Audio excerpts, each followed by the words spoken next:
Comme des milliers d'autres personnes, je suis orpheline. Pas que je n'ai pas de parents, je vis hors des lignes. Itinérante, je vagabonde sans médecin fixe. Les cliniques payantes sont à la longue plus chères qu'un fixe.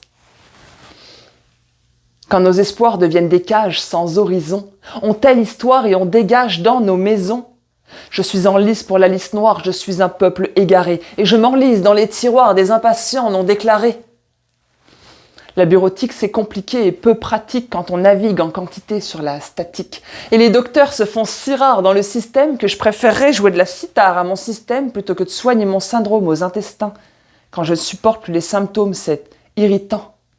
Mais aujourd'hui, il y a le gap. C'est 8-1-1 et option 3. Je les appelle quand je suis scrap et je leur confie que ça file pas droit. C'est pas urgent, mais inquiétant ou récurrent. Nombre de gens peuvent y prétendre, c'est rassurant. Guichet d'accès à la première ligne, c'est pas le Pérou, mais ça nous rappelle que nous sommes dignes d'un rendez-vous. Nous sommes de plus en plus nombreux à en connaître l'existence. Ça rend ce point de lumière ombreux, répondant peu aux exigences. Quand l'orphelinat déborde, y a pas d'autre moyen que de réinventer des portes pour les citoyens. C'est pas parfait, ça c'est pas faux, mais c'est concret. Et puis parfois, sous les plafonds, il y a ce qu'on sait et ce qu'on ignore, mais sans l'avouer, puis on se plaint. On se complaît dans le non-savoir, ça nous en sommes pleins.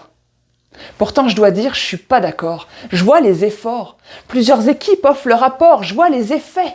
Puis ça, je trouve que ça nous prouve qu'on y travaille, qu'il y a des cerveaux pas waterproof dans la bataille. Ce monde résonne quand ça déconne dans la matrice et décloisonne comme personne avec malice.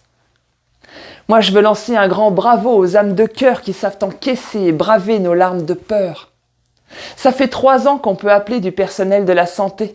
Ça fait 3 ans qu'on peut parler de nos symptômes, se lamenter. Des fois, on pogne un rendez-vous, puis des fois, non. Quand on accuse le contre-coup du trop de monde, que la douleur se joue des coudes, dresse son fanion, on graisse nos sacres à l'huile de coude, c'est parfois long. Dans ces moments, je me souviens que ça fait 3 ans qu'on me soutient. Maladroitement, oui, ça arrive. Mais ce radeau, quand je dérive, me tire de l'eau ou bien essaie, me considère comme un humain. Je tire mon chapeau à ce conseil et je vous remercie clapant des mains, car j'ai confiance en l'avenir grâce à vous autres. Oui, j'entrevois ce qui va venir et c'est plus rose. Je vous souhaite un bon anniversaire, une joyeuse fête. Je remercie tous vos savoir-faire d'un signe de tête. Ok, ça a l'air que j'en dis ben trop. Salut bien bas. Sur ce, je vous dis à bientôt et chapeau bas.